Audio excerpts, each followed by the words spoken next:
Good morning, YouTube. It is 12:42 p.m. So I guess it's not really morning, but anyway, 12:42 p.m. I was morning for me. Tuesday, January 11th, 2022. I think it's January 11th. Hang on, let me pull this down and look.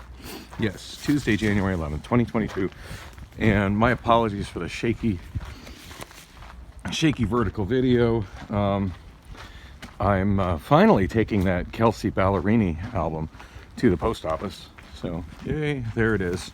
Kind of overdid it with the big box, but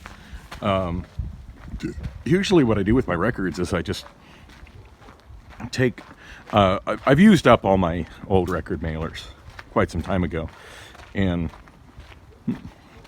damned if I'm spending money on new record mailers when I have loads of boxes that can be recycled. Generally what I do is I just find a big box and I cut it and fold it and cut it and fold it until I create a record mailer, and I make sure they're super sturdy and very reinforced, and have gotten nothing but positive reviews regarding how well packed my records are. And that makes me feel good. As a regular on Reddit in R Vinyl, also an R Vinyl Gore, and seeing pictures of how many records get shipped, particularly by Amazon, without being packed very carefully, just thrown in bags, thrown in boxes with other items that can bang around and smack into them. Loose, just vinyl records are a reasonably delicate item and need to be packed well for shipping. And granted, some of the boxes that I make out of recycled boxes, they're not pretty, but they're very effective in getting the records to their destination in the pristine condition that I ship them in. And yeah, probably the worst and here we go on this, probably the worst offender at packing and shipping records poorly is also probably the biggest seller of vinyl records in the world, and that's Amazon. On that note, after I go to the post office, I'm on my way to my interview to work at the warehouse at Amazon. Oh, the irony. Anyway, yeah, so Amazon just so often people in R Vinyl and R Vinyl Gore post pictures of records that arrive just absolutely trash because they were packed poorly.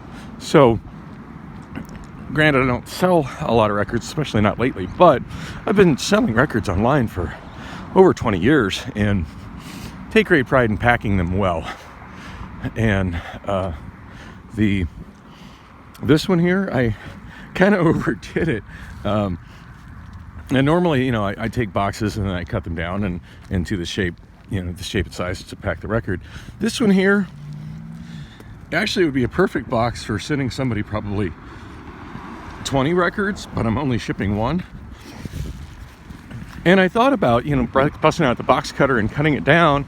And I was like, you know what? Nah, I'm just going to put a bunch of extra styrofoam in it and make sure the record isn't shaking around whatsoever in the box and just ship it like that. So it's light. Hopefully it doesn't cost me too much extra for the shipping for being in a larger than box that I normally carry. But I just wanted to note there's a bird right there. Man, if I wasn't carrying this box and trying to vlog right now, I'd probably opt for taking that bird right now. I do believe I've got some credit on my bird account, so it's not like any cash would have to come out to take that ride. But I know there's no way in hell I can ride a bird and carry this box. So it's a nice thought, really nice thought.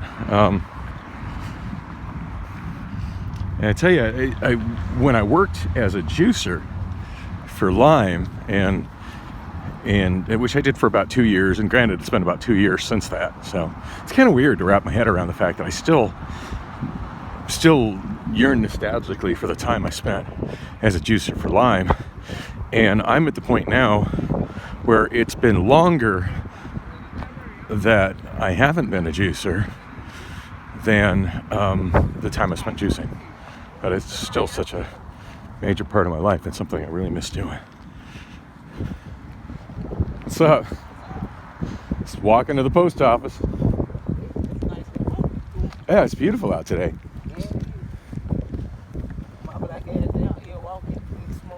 Yeah, I'm not used to seeing you out like after dark.